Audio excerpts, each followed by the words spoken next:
This is how the news media can lie to you by telling you things that are technically true. I'm going to tie this back into my recent videos about Taylor Lorenz and her now infamous Wired article in just a minute, but I want to start with a quick story about a series of misleading articles I recently read about Amazon Prime.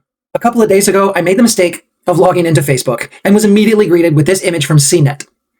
The image had been shared over 7,000 times and had over 17,000 reactions. It was littered with comments expressing a similar reaction to the one I initially had, and they all confirmed my worst fears. This is devastating news. I almost never ship packages to my home address. I use Amazon to send gifts, purchase emergency supplies when I'm traveling, and when I'm at home, I ship to an alternate address to prevent package theft. But something made me suspicious. Surely we were all wrong. I read the caption. First it was streaming, now it's Amazon Prime free shipping. Uh-oh. That did not sound good at all. Perhaps my worst fears were true. But then I expanded the caption. As I tried to calm my mind and read on, I noticed the summary was talking about something called the Prime Invitee program. I had never heard of this, so I didn't immediately understand the relevance. I was too busy thinking about all the places I couldn't ship packages anymore.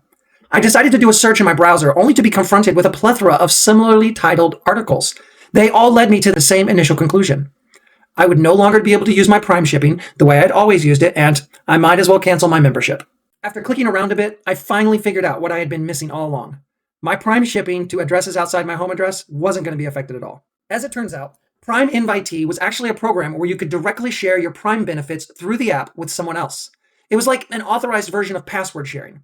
When they log into their account, even if they haven't purchased a Prime subscription, they're allowed to make purchases and receive free shipping regardless of whether or not you live together.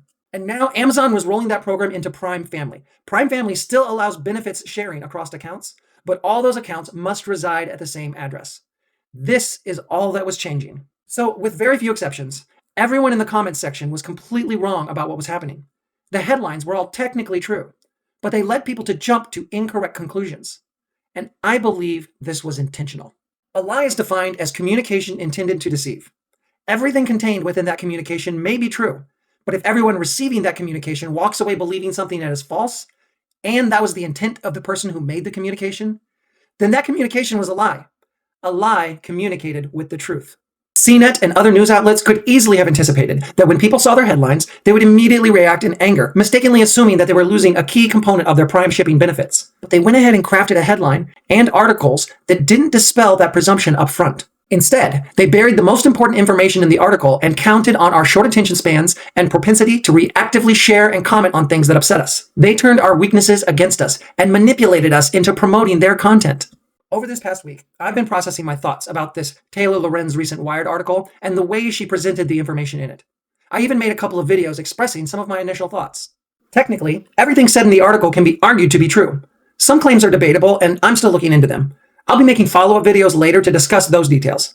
But the way most people are reacting to the article, they seem to believe and are making a whole host of additional claims that are absolutely untrue. And in this recent interview with Destiny, Taylor Lorenz fully acknowledges this. There are a lot of other things related to this article that I think are a lot more pertinent that we could be debunking. Destiny hammers this home by asking her, does it bother you if every other leftist creator is making these claims, if that's what the article says? Why is there so much ubiquitous, confusion on that side? It all seems to be pointed in one direction. I do not understand how Taylor Lorenz can be so lacking in self-awareness to understand that this misinformation and misleading framing is because of how she wrote her article. She chose the plot of land, tilled the soil, planted the seeds, and watered the ground. And now she's acting all surprised about the crop that has grown.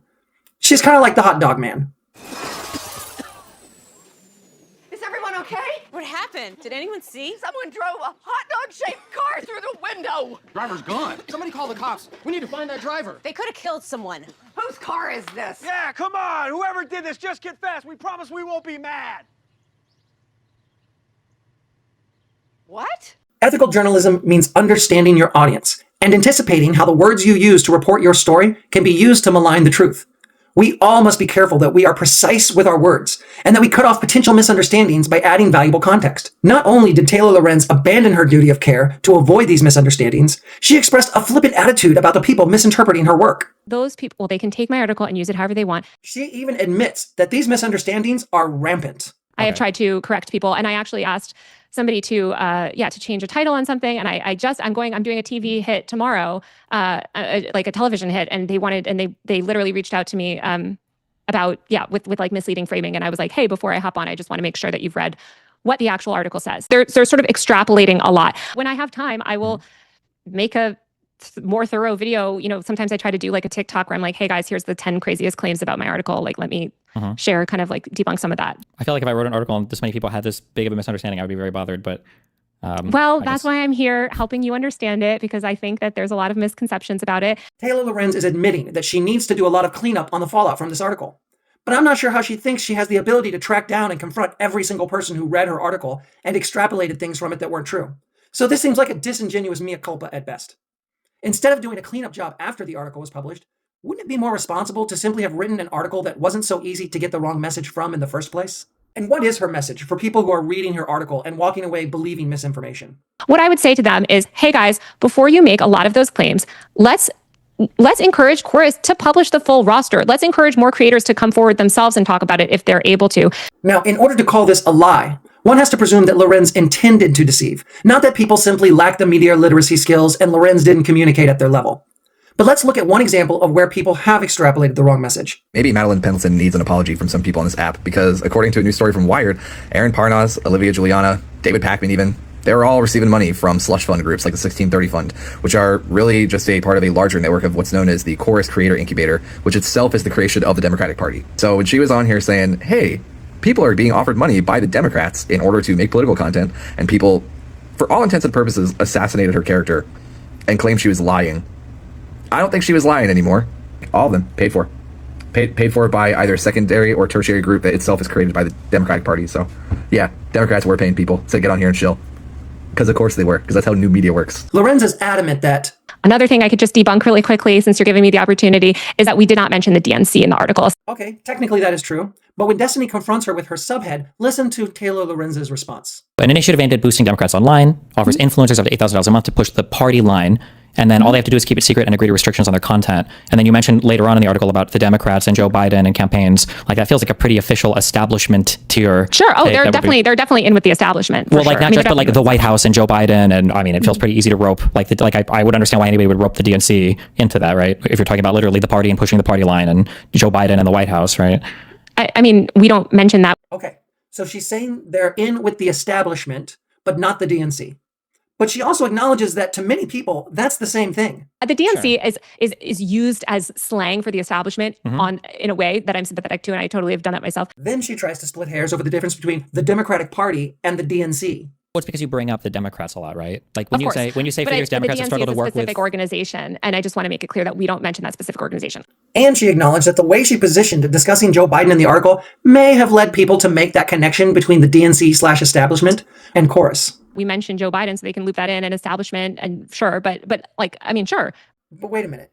Didn't Destiny just ask you about this? Well, like, not just, but like the White House and Joe Biden, and I mean, it feels pretty easy to rope. I would understand why anybody would rope the DNC into that, right? If you're talking about literally the party and pushing the party line and Joe Biden and the White House, right? I mean, we don't mention that. Hang on a second. They are definitely in with the establishment, for sure. Because I just don't think we have enough information to know the true ideological makeup of this cohort. Taylor Lorenz seems to want to have it both ways. On the one hand, she wants to say Chorus is under the control of the establishment, even though on the other hand, she says we don't actually know their ideological makeup. She repeatedly says the program is tied to Democrats, and she is well aware that people will associate these terms with the DNC. She even says that they are being paid to push the party line. Gee, what party could that be, Taylor? What political party has a line that they might want to have influencers push? But on the other hand, when people incorrectly extrapolate from her reporting that Chorus is funded by the DNC, she wants to say... But we don't mention the DNC. Yeah, come on! Whoever did this, just get fast. We promise we won't be mad! In this interview she did with Glenn Greenwald about the article the day it dropped, all she seemed to want to talk about was the Democratic Party's social media strategy. And there's been all of this talk since the Democrats lost so spectacularly last fall about finding like the liberal Joe Rogan. They discovered the internet exists, and now they're trying to figure out what to do with it. And this is the strategy that they've come up with, is essentially funneling this dark money to influencers through Chorus, which is this content creator, liberal content creator kind of network. Who is they, Taylor? From what you're saying, it sounds like they is the Democratic Party, in a conversation about your article about the social media influencers affiliated with Chorus. In fact, Destiny even confronted Taylor about this in his interview. I'm pretty sure you told Glenn Greenwald that you'd felt that the Democratic establishment had chosen neoliberal content creators based on their position on whether or not it was a genocide in the Gaza Strip. Like, it was one of the things I think you said to Glenn Greenwald. So it seems like that's feeding like really heavily. No, I think that traditionally during the campaign, maybe is that what you're thinking of? I was talking about during the campaign. Yeah, but it's in an interview while you're talking about your article, and this is the assumption that every other person who's read your piece is running with it. These people are being paid not to talk about Gaza, right? I think we're very explicitly talking about during the DNC. So Taylor Lorenz claims that she either never said this, or that if she did, it was in the context of the previous election. So let's take a look at exactly what she said and the context. Here's the question Glenn Greenwald tees up for her. You know, one of the things that I don't understand about, and I never have understood about, and it is true, it's like Democrats had no interest in going on these massive podcasts during the 2024 election, or even before. In anyone paying attention to the internet understood the massive audience and reach that these podcasts had. I mean, much larger than the cable shows or Face the Nation or Meet the Press that these Democratic office holders would love to grow on. It was kind of this massive thing growing under the nose of a lot of people in media who just don't pay attention to anything new. And I know you've been reporting on this kind of internet culture for a long time. And after she gets done talking for a while about Republican social media strategy, here's what she had to say about the social media influencers she reported on in her article. The Democrats are obsessed with control. We know that they love this like top-down sort of structure of media because they're such institutionalists. And so with the influencer industry, not only did they sort of malign the influencer industry for years, but now they're sort of seeking to gatekeep it in various ways and sort of like, you know, have this more top-down control over it, not some sort of organic thing. And I think it's very notable too that the content creators that they want to fund don't have any organic traction. Most of them are just these sort of centrist, neoliberal, you know, people that frankly will never call, you know, a genocide a genocide. They'll never speak out against Israel. They'll never speak out against, you know, all of the censorship stuff. They're not rocking the boat, basically. They're happy to toe the Democratic Party line. Just to review, when Destiny confronted her with exactly what she said, this was her reaction. I'm pretty sure you told Glenn Greenwald that you'd felt that the Democratic establishment had chosen neoliberal content creators based on their position on whether or not it was a genocide in the Gaza Strip. Like, it was one of the things I think you said to Glenn Greenwald. So it seems like that's feeding like really heavily. No. And I think it's very notable too that the content creators that they want to fund, most of them are just these sort of centrist, neoliberal, you know, people that frankly will never call, you know, a genocide a genocide. They'll never speak out against Israel. They'll never speak out against, you know, all of the censorship stuff. They're not rocking the boat, basically. They're happy to toe the Democratic Party line. So again, she lied. Taylor Lorenz keeps describing a top-down strategy. She attributes that strategy to the Democratic Party. In her article, she repeatedly talks about Democrats, which admittedly to most people means the Democratic Party. And yet when people extrapolate all her messaging around this, that the DNC, which she admits herself conflates with the establishment, is funding Chorus, she says, we did not mention the DNC in the article. In fact, her own video discussing the article is titled, Secret Democrat Influencer Funding Programs Revealed. What does Taylor Lorenz expect people to take from that video title? It sounds like she's talking about the Democratic Party, doesn't it? But we don't mention the DNC. Taylor Lorenz cements this connection by spending the first 16 minutes talking about the social media influencer outreach strategy of the Democratic Party, Joe Biden, and Kamala Harris, and comparing it to the Republican Party's efforts. And then after all that 16 minutes of conversation around this, she segues into discussing Chorus like this. Traditional news outlets convinced a lot of rich people that if Kamala Harris had simply paid the right Twitch streamers or done a podcast or two more, she would have won. So it's into this climate that these nonprofits and consultancies start to emerge. One of the most high-profile ones is a nonprofit called Chorus. And yet she feigns ignorance about why anyone would ever think that Chorus was being funded by the Democratic Party. Because is that we did not mention the DNC in the article. Yeah, come on! Whoever did this, just confess! We promise we won't be mad! Why else do I think this deception was deliberate? Taylor Lorenz claims she is correcting people's extrapolations in the TikTok comments. Yeah, I've tried to correct it. I'm in the TikTok comments. If you see me in the TikTok comments, I'm saying, hey guys, just wanted to fact check this. I investigated her TikTok comments on all 6 of her videos about this, and she is doing nothing of the sort. Here are a few of the comments made nearly a week ago now that went uncorrected. Anyone shocked that the timid Gaza stance of Aaron Parnas mirror the timid Gaza stance of the DNC, and is shocked that there's money changing hands? So that's why all these DNC shill counts sound the same. Once again, the DNC learned the worst lessons from their loss. $8,000 a month, the DNC is cheap too. TLDR, DNC is turning into RNC, fascism all the way down. Well, I see the DNC has learned the wrong lessons again. My boy Hassan will never get paid by the DNC. The DNC dark money crew are losing their minds over this. So Taylor Lorenz is just lying when she says she is correcting false extrapolations in the TikTok comments. What about the people falsely extrapolating that this reporting has anything to do with AIPAC, or that Chorus cohort members are being paid to not talk about Israel? Well, one thing that I think, if we could move on to, that I think would be more productive, is to discuss this Israel question, because that is something that a lot of people have had questions about. And I've seen a lot of speculation about online, where people have said, oh, they're paid not to talk about Israel, da, da, da. Nowhere in our article does it make that claim. And she goes on to say that nowhere. And that is something that I think people brought up. Most of them, people that frankly will never call, a genocide. They'll never speak out against Israel. Yeah, come on. Whoever did this, just confess. We promise we won't be mad. It is something that I looked into. There are content creators in this program that have spoken about Palestine. So when confronted with the fact that people are falsely extrapolating this, does she think it is important to debunk this? Hassan Piker also repeated that these people were basically blocked from talking about Israel-Palestine, or I think Emma Vigilant, I think, also was saying as much that they're only allowing people to say good things about Israel. This is why I think a lot of those content creators maybe weren't responding to your article, but how well the leftists had ran with the article. But I think it's important to respond to, I think it's important when you're debunking an article, especially if you care about building trust in journalism instead of dismantling trust in journalism. I think it's helpful to say, hey, these claims have not been made in the article. Well then, surely she is shutting down this false extrapolation in her TikTok comments. Nope. Watch it end up being AIPAC funneling this money.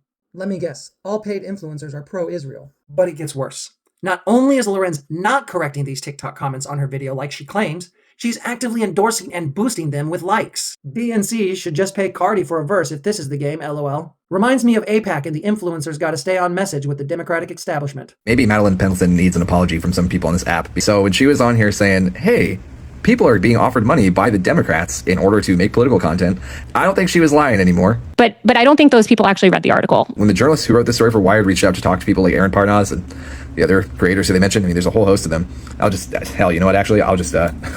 read you some of them. Based off a lot of what people have been saying, I just don't think people made it past the paywall. Because if they made it past the paywall, the people, at least that I've interacted with, that are confused about the article, when I send them the text of the article or I send them the remove paywall link, it usually has cleared things up. So I'll just read you some of them. But I don't think those people actually read the article. Yeah, come on. Whoever did this, just confess. We promise we won't be mad. So rather than correct this and point out that it has nothing to do with her reporting in Wired, Taylor Lorenz is actively affirming these extrapolations.